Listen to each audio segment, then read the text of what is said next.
essa mensagem é para ter um título. O título que veio ontem no meu coração, quando o nosso missionário Bismarck estava ministrando. E quando ele falou de referência, o Espírito Santo falou presença. Aí eu segurei. E hoje ele deu a segunda parte, carregadores da presença. Abra uma palavra de Deus, em livro de Êxodo, capítulo de número 25. Quem tem papel e caneta e quiser anotar, fique à vontade, porque hoje eu não tenho nem esboço para passar depois, viu, Flávio?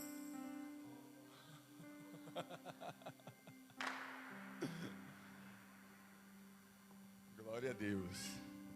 Abre aí, Êxodo capítulo 25.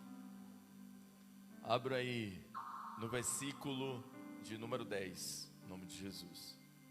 Fala comigo assim: Arca da Aliança, Arca do Testemunho, Arca do Concerto, Arca do Tesouro, Arca da Presença. Eram alguns dos nomes que a Arca do Senhor recebeu ao longo de toda a história. E aqui no versículo de número 10, vem comigo, vamos ler juntos. Também farão, isso é Deus revelando, uma arca de madeira de ou acácia, mas segura a acácia que vocês vão entender. O seu comprimento será de 2,5 côvados de largura, por 1,5 côvado de comprimento. E a cobri-la-ás de ouro por dentro e de ouro por dentro e de ouro por. Vai para o versículo de número 17. Também farás um propiciatório, agora este, de ouro puro batido, e o seu comprimento será de 2,5 côvados, e a sua largura será de 1,5 côvado. Vai para o versículo 21. Versículo 10, 17, 21. E porás o propiciatório em cima da arca, depois que houver posto na arca do testemunho que eu te darei. E ali virei a ti e falarei contigo de cima do propiciatório, do meio dos 2 querubins que estão sobre a arca do testemunho, e tudo que eu te ordenar para os filhos de Israel. Aleluia. Glória a Deus. Irmãos, primeira coisa que foi feita, fala comigo, a caixa. E ela foi feita de quê? Madeira de acácia. Primeira virtude que eu vejo aqui na madeira de acácia. Um item totalmente, fala assim, matéria orgânica. Matéria orgânica. Já me arremetendo e te arremetendo a uma coisa. Deus deu a revelação e Bezalel fez a caixa. E depois ele fez o quê? O propiciar. A caixa foi feita de madeira. E essa madeira de acácia, por que logo ela? Porque essa madeira, ela tem um fator diferencial que nenhuma outra madeira tem. Ela suporta fogo. Ela suporta altíssimas temperaturas. E quando você coloca esta madeira na prova do fogo, ela começa, ainda que seca, ainda que morta, a liberar um óleo de dentro para fora. E começa a revestir ela, ou seja, traz uma lubrificação natural, que quando você vai pegar, você consegue retirar uma cascazinha, mas a madeira interna está intacta. Deus não faz nada por acaso. Deus não fez você por acaso. Deus não me fez por acaso. Deus tem um propósito para tudo e para todas as coisas. E agora, Ele chega e dá outra instrução: reveste-a de ouro por dentro e por fora. Você acha que Bezalel pegou, fez umas folhinhas de ouro e colocou como se fosse uma folha de papel, a gente revestindo alguma embalagem de presente? Não. Ele pegou, derreteu o ouro e jogou o ouro em cima da madeira, porque ela era a única que suportaria a pressão do calor do ouro. E agora remete uma coisa interessante aqui, eu já trago essa revelação para vocês. O nosso Senhor Jesus, no livro de Lucas, no Evangelho de Lucas, capítulo de número 24, versículo 49, diz: ficai em, até que sejais revestido de pó. Você e eu só podemos fazer a obra de Deus depois que nós formos revestidos, porque só assim podemos suportar o que há de vir. Porque só a partir daí podemos suportar o peso da glória de Deus que vai recair sobre nós. Deus está falando, Deus fala, e Ele diz: reveste-a por dentro e por fora.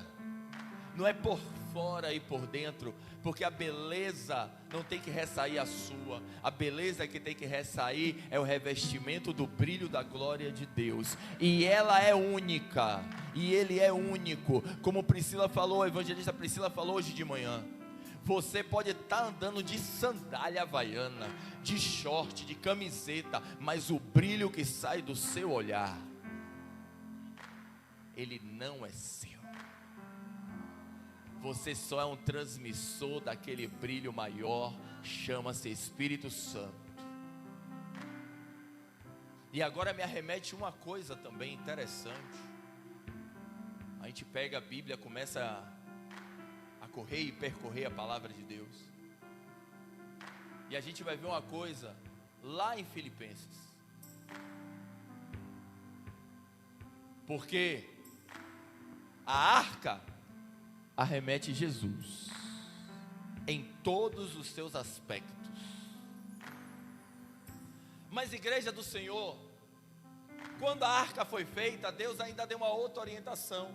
Coloca, pois, dentro da arca 3 elementos. Fala comigo: pão, as tábuas do testemunho, as tábuas da lei, e a vara de Arão que Vamos lá: pão, que é o maná, né?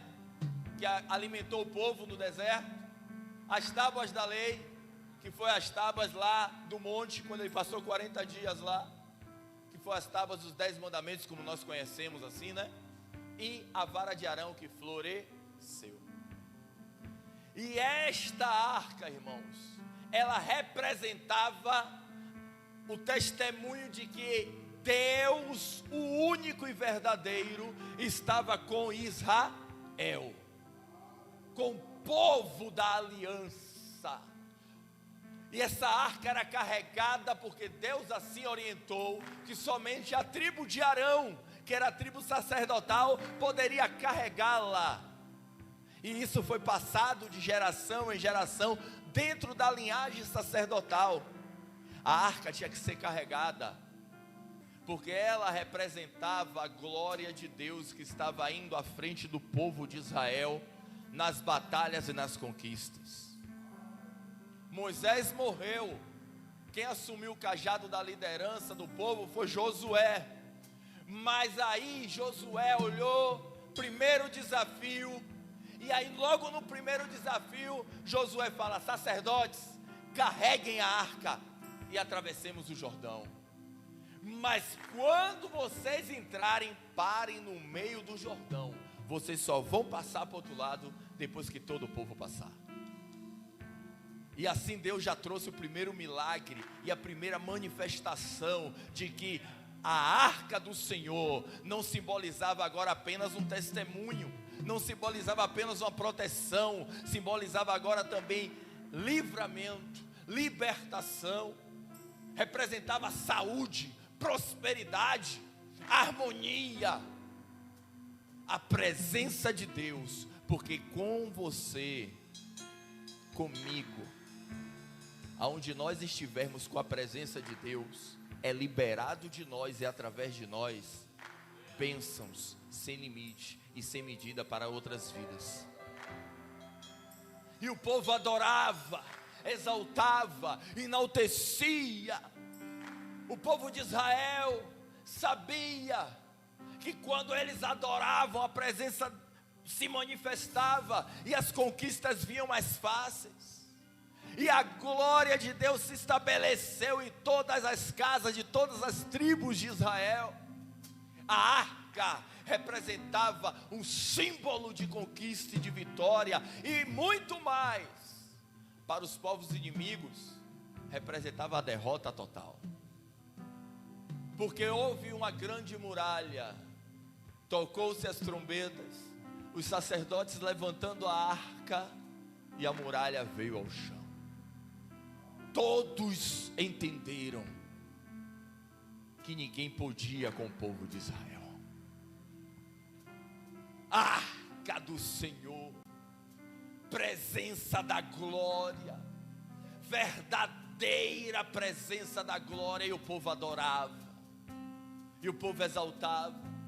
Só que durante todo este trajeto aconteceu algo que infelizmente acontece quando negamos a história.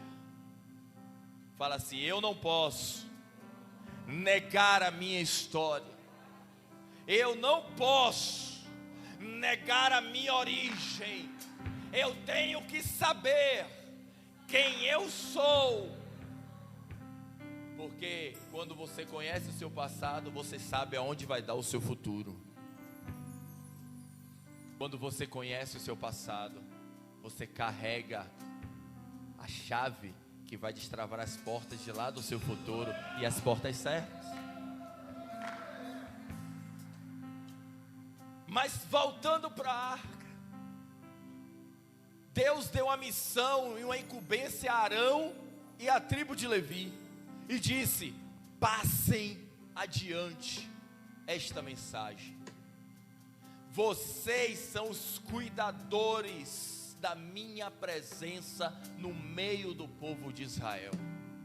Somente vocês e mais ninguém estão autorizados a carregar a arca. Somente vocês e mais ninguém agora também vão estar autorizados a entrar na minha presença pelo menos uma vez por ano, para representar o povo diante da arca. Só que o tempo passou e a história da origem foi se perdendo.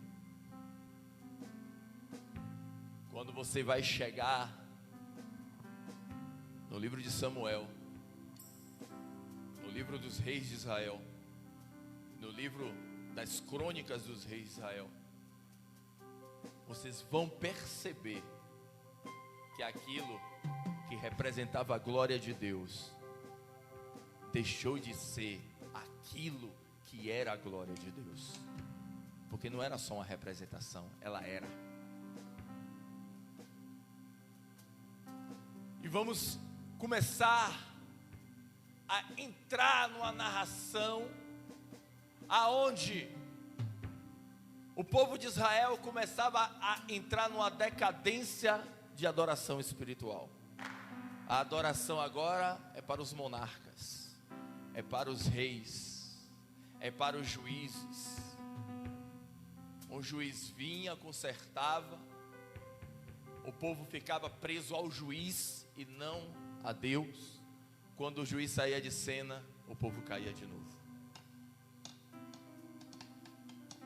Levantou-se o profeta Samuel, Tadinho de Samuel, entrou numa dividida terrível. Entre ele e Deus e o povo e Deus. Ele teve que chegar para Deus e dizer: Deus, olhe o nível da falta da história, o que causa.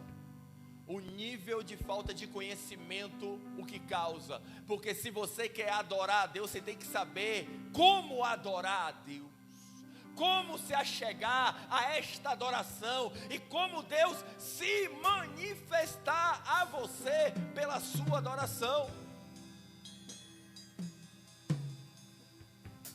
Deus, é o seguinte: o povo está cansado de te ouvir através de mim. O povo agora quer um monarca, quer alguém que eles elejam como líder, como rei, como aquele que vai ser o intermediador entre nós e ele a Samuel e Samuel ao Senhor. Para que tanto atravessador? Se você pode se achegar a Deus, para que você vai buscar santo? Se você tem linha direta, para que fazer curva?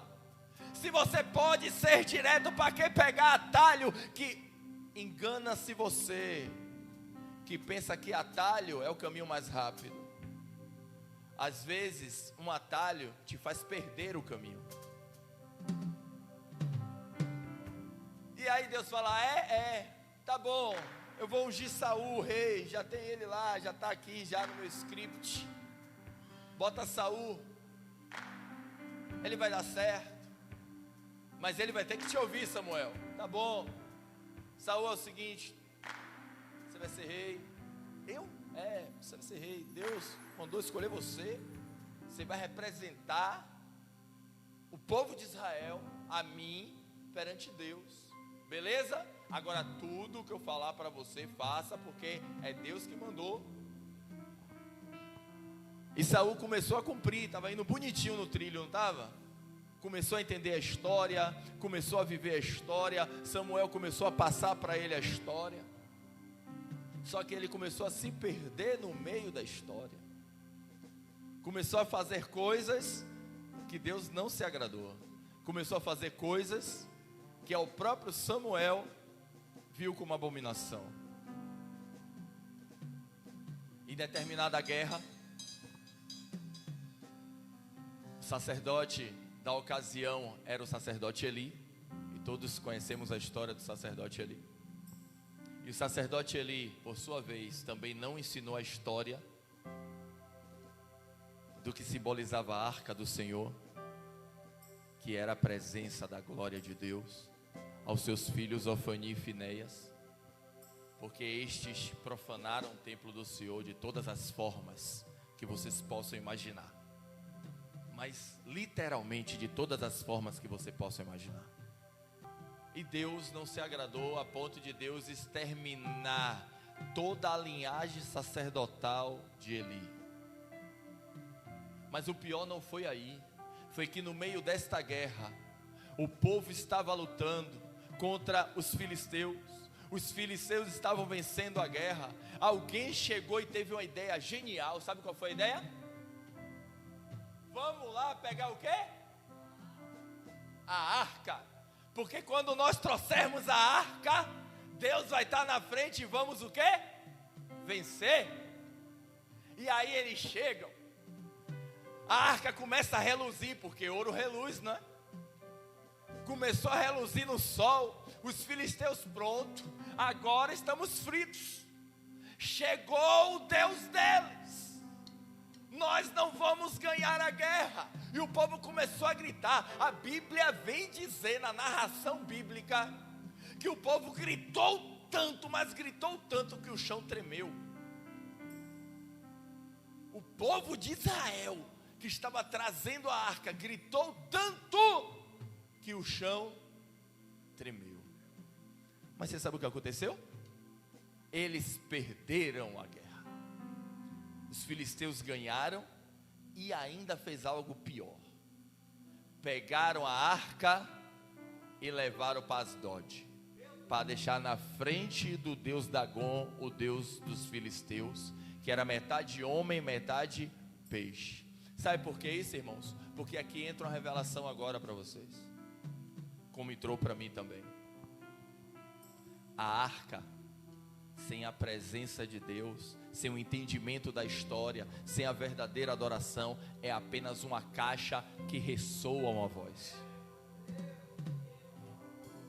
Aí entra a mensagem de Priscila, de manhã, quer ver? Vamos lá, vem comigo e vamos ver se não entra o que ela falou de manhã. Na igreja só tem os verdadeiros adoradores, porque também existe os falsos ficam aí do seu lado fazendo barulho, e você acha que aquele movimento que ele está fazendo é porque ele está cheio de Deus, mas na verdade ele é só uma caixa, porque ele não conhece a história e não sabe como chegar à presença. Igreja do Senhor, toma cuidado, aprenda a história. Cheguei no mural ali ontem mesmo e olhei e ouvi: conheça a história da sua igreja. ITEG, o que significa? Igreja Tabernáculo Evangélico de Jesus. Quando foi fundada? 1964. Quem foram seus fundadores? Pastor missionário Doriel Vladimir de Oliveira e Ruth Blunelli de Oliveira. Opa! Meu ministério tem uma história, meu ministério tem um passado, meu ministério tem lutas travadas. Se está onde está hoje, é porque o passado projetou para estar aqui agora sim. Temos uma história de vida. Desde 1964, em plena ditadura militar, nasce a igreja Casa da Bênção. E que não era a igreja Casa da Bênção, era a igreja Tabernáculo Evangélico de Jesus. Só foi chamada Casa da Bênção porque os irmãos faziam os cultos nos lares, e aí milagres, sinais, prodígios e maravilhas começou a acontecer, e as pessoas, para não falar igreja Tabernáculo Evangélico, é muito grande, né? Fez assim: irmão, você está vendo aonde? Ah, de uma casa ali que tem bênção, tem uma casa ali que tem bênção, vai lá naquela casa ali que tem bênção. E acabou se tornando igreja Casa da Bênção, porque o povo entendeu, o povo compreendeu, o povo aceitou, o povo pegou a revelação. O nome razão social existe até hoje, é o nome que usamos para a parte de efeito, né, social, jurídico, administrativo.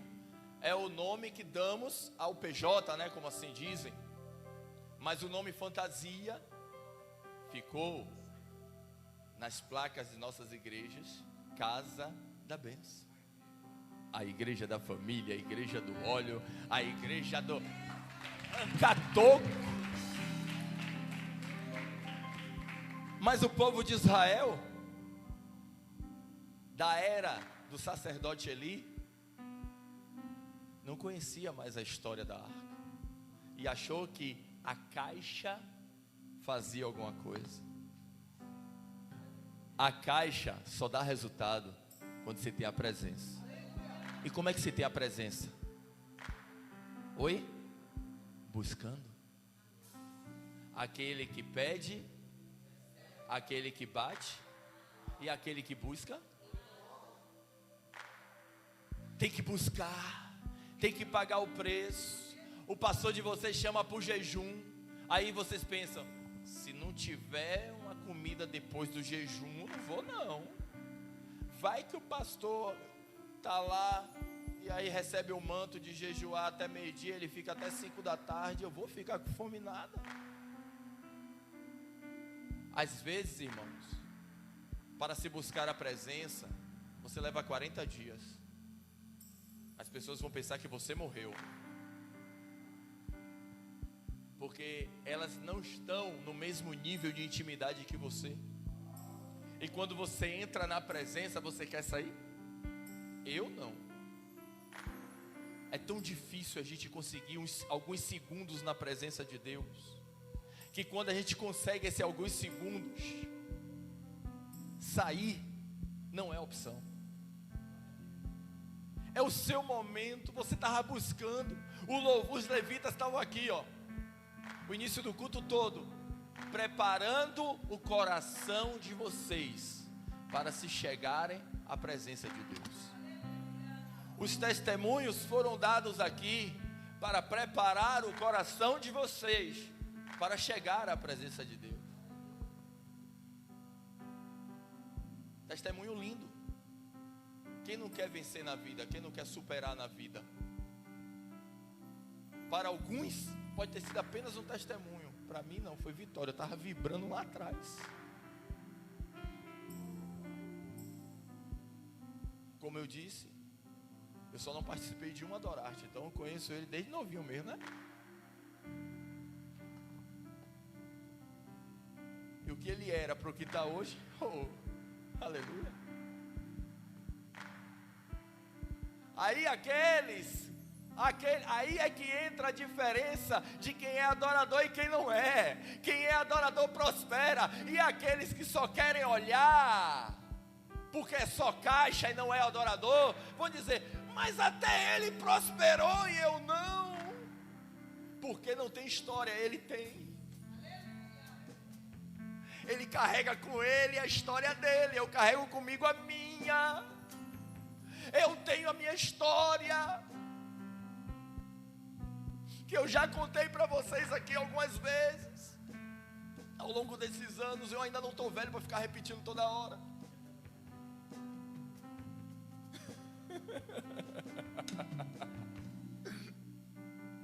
Mas a arca foi levada. Estava no plano de Deus isso. Porque a própria palavra de Deus diz que se vocês o adorarem, as pedras clamarão. A estátua de Dagon, ela era feita de rocha maciça. Na primeira noite da vigília, a pedra caiu. Os sacerdotes chegaram para adorar Dagon e caiu diante da arca do Senhor. Até a imagem de pedra lá se rendeu ao Senhor. Os sacerdotes não entenderam, botaram de novo, foram adorar a imagem. Aí Deus olha e fala assim, eles não entenderam não, peraí, eu vou ser mais meticuloso ainda. Eu vou cortar na altura do pulso, de uma forma cirúrgica, as mãos, e vou cortar na altura da cravícula, de forma cirúrgica, o pescoço.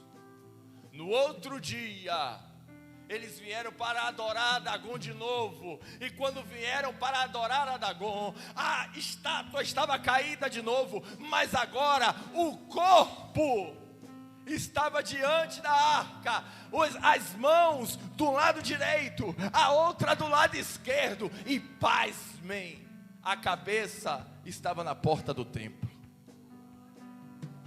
Quem fez isso? A presença de Deus,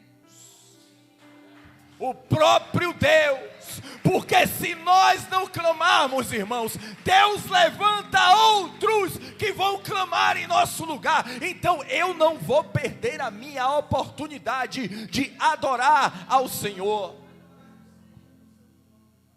O povo ficou doido. O povo olhou assim e fez, ixi, bombaiano, né? Ô gente, aqui não dá para ficar esse trem não.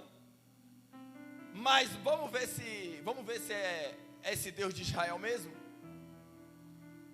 Pega aí 2 vacas recém-paridas, bota a arca em cima de uma carroça e bota elas para andar. Elas vão andar. Se elas forem para o lado direito, sentido Jerusalém, então é de Deus. Se não, não é. Eu não sei se vocês já ouviram alguma mensagem assim, ou se já procuraram ver. Quem é fazendeiro aqui sabe. que vai tocar, eu vou falar só de uma galinha, vai tocar num pintinho recém-nascido, a galinha te escorraça até umas horas. Imagine uma vaca. Vai querer sair de perto do seu filhote? O bezerrinho está lá. A mãe chega até cortar o coração. Mas ela foi, porque até os animais entendem o propósito. Até os animais sabem que é um privilégio, por mais que ela não foi botada no lombo da vaca, mas era um privilégio levar a presença da glória de Deus de volta ao seu lugar de origem. E elas começavam a gritar. A Bíblia diz que elas mugiam tão alto que o povo olhou e começou a temer, porque elas mugiam muito alto. Aí a arca saiu de lá, de Asdod, e foi para outra cidade, na fronteira com Israel, e era dos filisteus ainda. Quando chegou nessa cidade, porque é assim, né, irmão? O povo lá fora pega a batata quente, de vez de deixar a batata esfriar e solucionar o problema, não, faz assim, ó, segura que a peteca é sua e sai de baixo. É assim ou não é? Transferência de responsabilidade é o que mais se vê hoje em dia. Chegou nessa cidade, e isso o rei Davi está lá, né? Recebendo as informações, tudo. Chega nessa cidade, aí o povo é acometido de hemorroida, úlceras. Aí o povo dessa cidade se reúne e fala: rapaz, aqui esse negócio não pode ficar não. Ficou 7 meses lá em Asdod, ficou aqui quase uma semana, e já aconteceu isso tudo, manda embora. E aí começou a caminhar de novo, até chegar em Kiriat Jearim, em Abinadab. E lá em Abinadab ficou 20 anos a arca do Senhor. Uau, já estava no território de Israel. Mas só chegou lá porque antes, uma vila de sacerdotes que recebeu a arca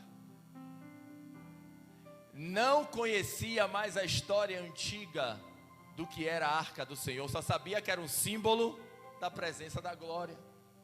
Um tal de Eliú pegou, subiu na arca, tocou na arca. Deus mandou tocar? E ele vai fazer o que agora? Rapaz, vamos dar uma espiadinha para ver o que é que tem dentro dessa arca mesmo, para ver se o pessoal dos filisteus pegou alguma coisa lá dentro. Quando ele olhou, a Bíblia diz que mais de 50 mil sacerdotes morreram. Foi eliminado. A província ficou atemorizada. Fizeram uma reunião e elegeram agora Abinadab como sumo sacerdote. Agora fizeram, pelo menos fizeram certinho. Elegeram um para ser o responsável. E agora a arca fica 20 anos na casa de Abinadab e nada acontece. Então o rei Davi olha e diz: a arca lá no povo filisteu, 7 meses tocou terror. Mais 1 mês na província da fronteira com Israel tocou terror. Aí chegou na terra de Israel, a arca foi lá, tocou terror. Matou mais de 50 mil sacerdotes. Mas agora lá em Abinadab está tranquilo. Então Deus já está na moral com o povo de Israel. Vamos descer para pegar a arca. E aí vem o rei Davi, com toda a sua comitiva. Davi já tinha conquistado Jerusalém. E ele disse: agora uniu o queijo, o pão e o presunto. Vou fazer um misto gostoso para eu comer. Estou com fome. Pega a... Vou fazer um misto gostoso para eu comer. Eu já tenho o pão, que é Jerusalém. Eu já tenho presunto, porque eu sou o rei. Só falta o queijo, porque fala a verdade, irmão, o queijo dá todo um sabor no misto. Na hora que você puxa assim, aquele negócio aí, né? Eita glória. Dieta? Esqueça.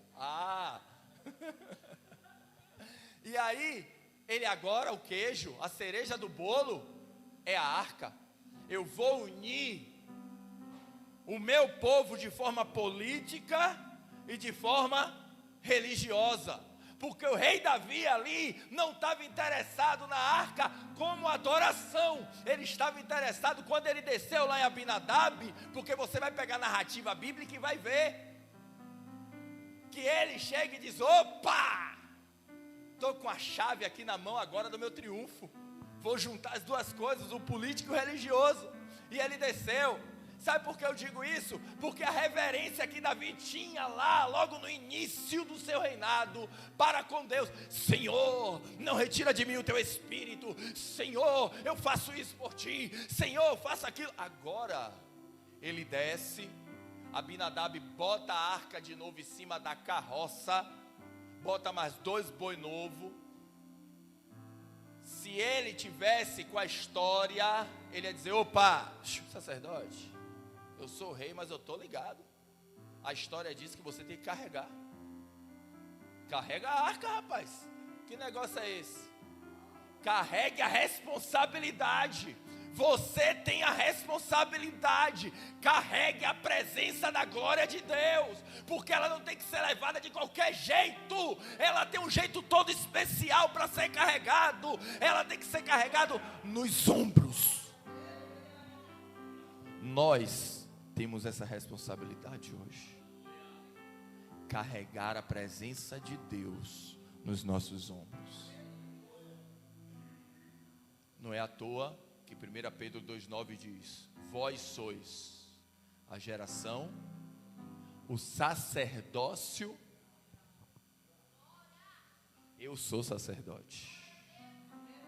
Eu tenho a responsabilidade de carregar a presença da glória de Deus.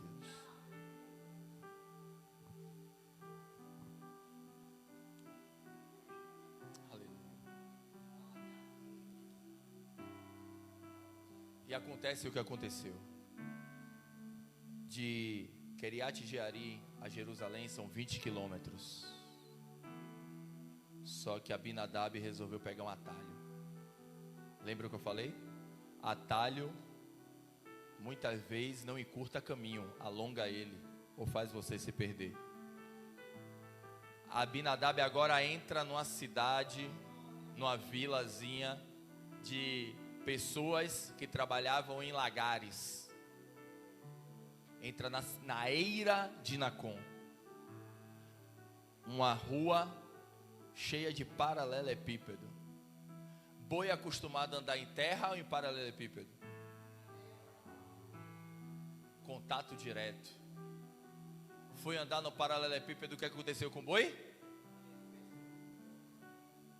A arca foi lá, tombou, Uzá foi lá para apoiar, morreu. Todos conhecem a história. Só que tem um detalhe aí agora, quando eu estava lendo de novo a Bíblia Sagrada, que o rei Davi vê aquela cena e ele se entristece. A Bíblia diz que ele ficou com medo e se entristeceu, porque agora a arca trouxe de novo morte,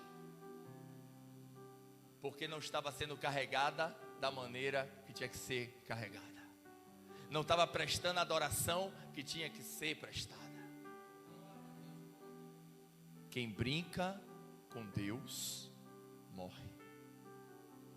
Aí a Bíblia vem dizer que Davi, olha o que a narração bíblica diz: e fez-la levar. O rei Davi dá uma ordem ao soldado e diz assim: ó, vá e leve a arca à casa de alguém. Porque o soldado já tinha feito a vasculha, encontrou uma casa. Diga assim: encontrou uma casa. Encontrou uma casa. E já estou indo para encerrar. Encontrou a casa de um homem chamado Obed. Quem é ele? Não sei quem é, não. Você não conhece ele, não? Ele veio de lá da Filícia. Ele é dos filisteus. Ou está fazendo o que aqui? Não, ele disse que não queria ficar. Isso não está na narração bíblica, não. Sou eu que estou falando. Trazendo, reportando, né, a mensagem do soldado para Davi. Não, ele disse que lá na Filícia, aquele Deus dele lá não servia de nada, não. Ele veio aqui, agora ele está servindo ao Deus de Israel, está trabalhando no lagar, está fazendo até o vinho que o Senhor bebe. E quem é esse camarada? Nunca vi na vida. Ó, fala o seguinte, deixa na casa dele. Porque se a arca está matando o sacerdote, está matando todo mundo, um estrangeiro a mais a menos não vai fazer diferença. Porque quando você lê a Bíblia, você vai ver que Davi usou da autoridade como rei. A fez levar. Não bateu na porta de Obed-edom e falou assim, ó, tudo bom, Obed-edom, meu nome é rei Davi, eu sou o rei de Israel, eu gostaria que você acomodasse a arca do Senhor por alguns dias em sua casa, pode ser? Nem isso ele fez. Ele fez o que ele fez com o esposo da Betseba. Fez uma cartinha, mandou entregar. Vai lá, Urias, morre lá no meu lugar. Ele pegou, olhou que era um Zequenzinho, só que a Bíblia disse que aquele Zequenzinho também é meu próximo. Eu não posso transferir responsabilidade. Eu não fui buscar, agora é minha. Mas ele transferiu e voltou para onde? Para Jerusalém, para o seu palácio. Mas deixou um olheiro lá, fala assim, deixou um olheiro. Passou uma semana, o olheiro chegou, voltou, foi lá no palácio. Aí o olheiro fala, e aí rei, e aí meu jovem, me diga aí como é que está a situação da arca. Ô rei, tem alguma coisa que está acontecendo lá que está estranho. Está estranho como assim, rapaz? Rapaz, é o seguinte, não morreu ninguém lá ainda não. O quê? Não morreu ninguém? Não, vou te falar mais. Quando a gente chegou lá para deixar a arca, ele fez um altar especial. Quebrou aquela carroça velha, botou lá no altar especial a arca do Senhor. Agora, tem um detalhe, todos os dias, a gente está olhando, todos os dias ele quebrou uma parte da casa dele, deixou lá com a tenda bonita, começou a colocar várias cores de panos de tecido, a esposa dele todo dia vai lá limpar o local onde a arca está, bota umas florezinhas bonitinhas, isso aí sou eu que estou dizendo. Por quê? Por que eu estou dizendo isso? Porque quando você não conhece a história e não quer nem saber quem é que está do seu lado, irmão, você está perdendo a oportunidade de estar sentado ao lado de um potencial adorador que vai te inflamar e fazer você ir a lugares que você nunca sonhou estar. Davi perdeu essa oportunidade. É um Zequenzinho, mas o Zequenzinho chegava de noite e fazia assim, rapaz, minha esposa, meus amigos, eu não sou ninguém, eu vim, sou estrangeiro, mas se eu tivesse a oportunidade de conhecer de verdade esse Deus de Israel, eu queria ter esse encontro com esse Deus, eu queria saber quem era esse Deus de verdade. Eu conheço algumas coisas, mas eu queria mergulhar mais fundo, como os meninos da banda cantou aqui. Não é água só no tornozelo, não é água só no joelho, não é água só nos lombos, eu quero me aprofundar mais. O rei Davi perdeu a oportunidade de saber quem era Obed-edom. Passou um mês. Rei, o negócio está estranho, porque até os soldados agora estão indo lá na casa desse camarada para adorar. Como assim? Virou ponto de pregação? Foi. Rei, você não está sabendo não? As ovelhas dele estão dando a melhor lã, está dando o melhor leite. O leite que o senhor está tomando no palácio, que o senhor disse que nunca tomou leite tão bom, é de lá. Tem um detalhe, a esposa dele, que não podia ter filho porque era estéril, agora está grávida. A menstruação não desceu. Porque antigamente é assim, né? Até no dia de hoje, né? Se atrasou um pouquinho, a mulher abre aquele olhão, já liga o sinal amarelo, vermelho, e aí começa. É ou não é? Estou falando sério? Eu estou errando? Tá certo, tá? Tá vendo? É assim. E aí, não desceu, e não foi só dela não, ela chamou as irmãs para cuidar lá da arca junto com ela, para botar umas flores para ornamentar, e as mulheres também, agora está tudo grávida, rei. Aí Davi fez assim, rapaz, vamos dar mais um tempinho para ver se esse negócio é fogo de palha. Levou 3 meses, fala comigo, 3 meses. Aconteceu em 3 meses na casa de Obed-edom o que não aconteceu em 20 anos na casa do sacerdote Abinadab. Por quê? Porque ele sabia como atrair a presença da glória de Deus. Ele soube. Você acha que é um Zequenzinho, mas é esse Zequenzinho, é esse daí da unha lascada, é esse que você não dá nada, que chega de noite, de manhã, de madrugada, ora e ainda intercede por você. Você está apontando ele, mas ele está lhe entregando. Oh Pai, abençoa a vida dele, abençoa a vida dela. Porque o Senhor botou lá na sua palavra, 2 Tessalonicenses capítulo 5, versículo 17, irmão, orai por nós, orai uns pelos outros, e eu tenho que fazer valer a sua palavra, meu Deus, porque eu sou adorador, adorador que é adorador, cumpre a sua palavra, faz valer, valoriza a presença. Quando a arca chegou na casa de Obed-edom, ele não contou conversa, quebrou parede, reformou o teto e fez, é a presença que está entrando, eu ansiei por ela e eu vou valorizar.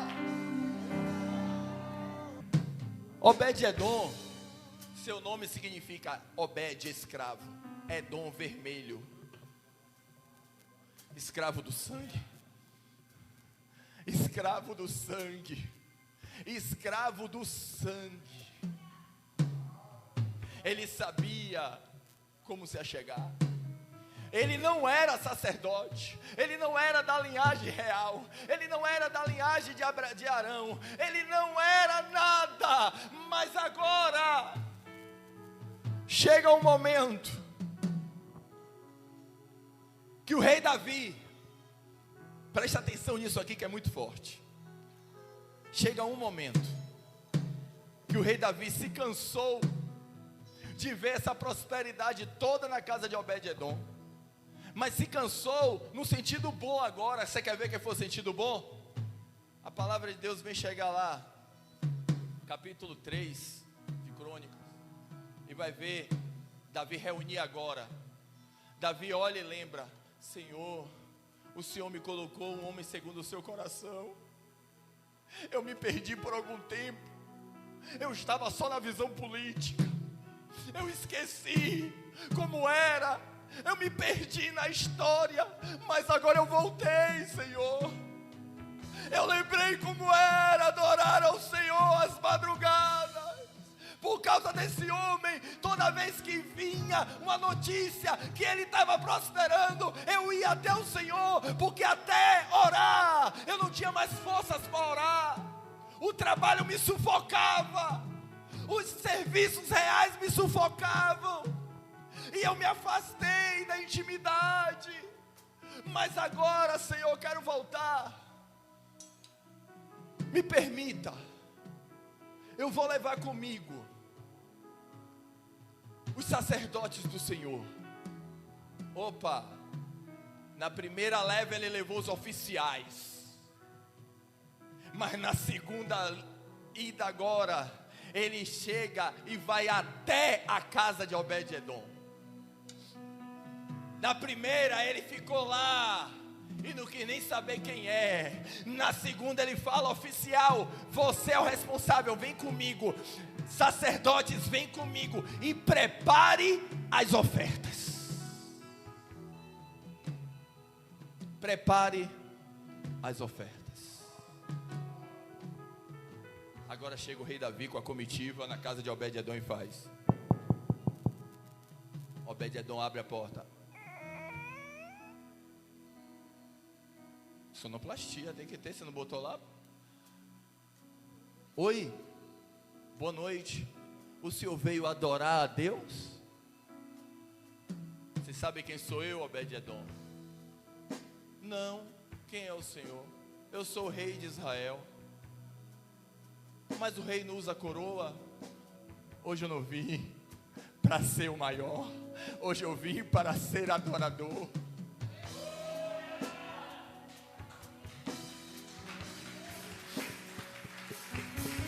Traz aí, traz a carta real. Obed-edom, você sabe o que é isso aqui? Não sei não, rei. Isso é um decreto real. você, a partir de hoje, vai ensinar a todos esses sacerdotes como se deve adorar a Deus de verdade. Mas eu não sou ninguém não, Obed-edom. Não é que você não é ninguém, você é muito mais do que alguém. Você poderia não ter passado antes, mas agora o seu nome vai entrar nos anais da história de Israel, porque eu, como rei, posso colocar você dentro da tribo que eu quiser, e a tribo que eu vou te colocar é a tribo sacerdotal, e você vai ter um cargo especial. Você vai ficar na porta do templo, recebendo todas as pessoas, ensinando como é que tem que orar, antes de elas entrarem para a presença da glória. Todos vão ter que passar por você, Obed-edom, porque você sabe chegar até a presença de Deus. Aleluia. E agora acontece algo. Agora acontece algo. Você sabe o que acontece? Lembra que eu falei que de Kiriat Jearim a Jerusalém era quantos quilômetros? 20 quilômetros. Só que agora, o rei Davi, vem cá. Eu vou chamar aqui o homem, né, irmão? Tem que fazer a moral, né? Senão você é só motorista da patroa agora. Vai lá, traz lá com os seus sacerdotes. Vai lá. O Obed-edom, vem cá. Vai lá, Obed-edom, porque você vai conduzir a arca. De Kiriat Jearim a Jerusalém era 20 quilômetros. Mas da eira de Acon até Jerusalém eram 25 quilômetros. E a Bíblia diz que o rei Davi dá uma ordem ao sacerdote, com a permissão de Obed-edom, a cada 6 passos, a cada 6 passos, a cada 6 passos, segura aí agora, segura aí. Da primeira o rei Davi não quis nem saber, colocou a arca em cima do caixote, ou em cima de uma carroça de bois, colocou a arca de qualquer jeito, mandou trazer, mas agora o rei Davi,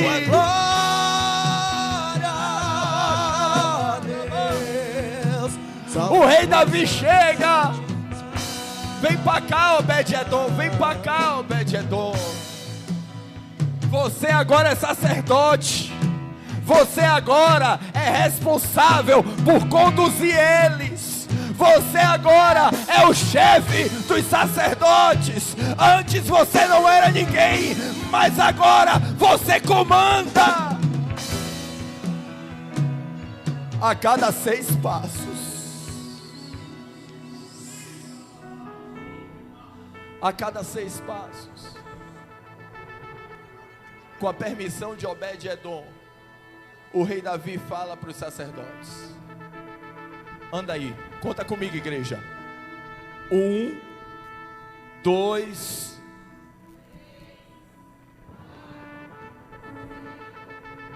parou. Mata um boi e mata um carneiro. Antes não tinha sacrifício. O rei Davi na primeira vez não levou nenhum sacrifício. Mas agora ele leva uma fazenda inteira para sacrificar. Mata um boi e mata um carneiro. Vem, anda mais 6 passos. 1,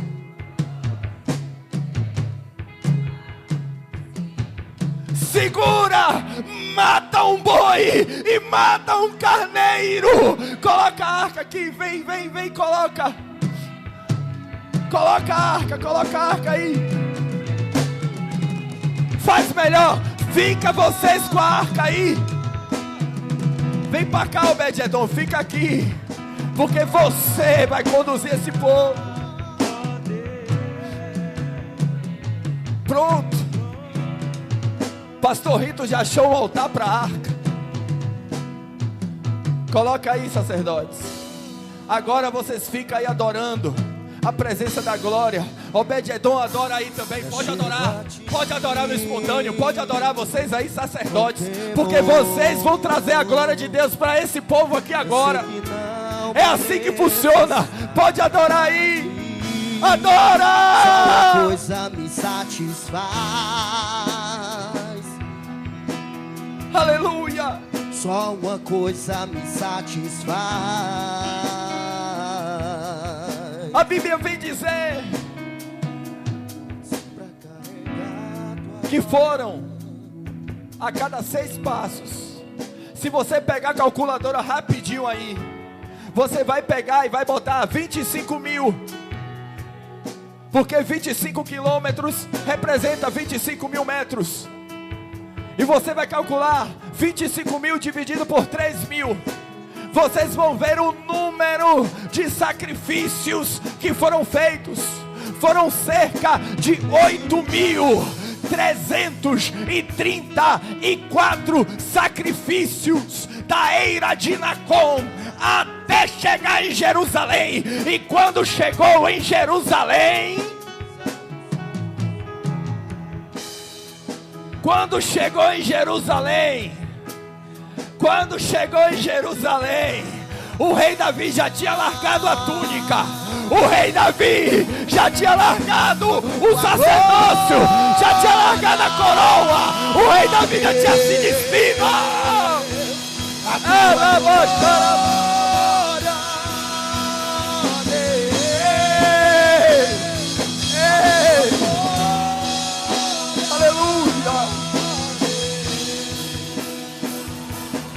Ei! Porque agora, igreja do Senhor, presta atenção. Presta atenção aqui. Agora o rei Davi estava cheio da presença da glória. Ele atraiu a glória de Deus de novo. Agora o povo estava celebrando a entrada da arca, mas não foi de qualquer jeito, foi porque estava sendo transmitida. A unção estava sendo passada, a revelação foi entregue. E o povo estava adorando. O rei Davi adorou tanto, que a Bíblia vem dizer que as suas vergonhas apareceram, se tornaram públicas. Meu Deus. A mulher de Davi não entendeu. Mical repreendeu, porque para ela a arca era uma caixa. Ela não sabia, ela desprezou a história. Na mesma da hora ela ficou estéril, mas o rei Davi falou: fica quieta, ó mulher, porque eu resgatei a história. Fica quieta, Mical. Fica quieta, porque eu resgatei a história. No mistério. Eu sei chegar. Fica a quieta, presença. Mical. Eu já entendi como eu trago a presença. Eu estou cheio da glória. Eu estou cheio da glória. Eu estou cheio da glória.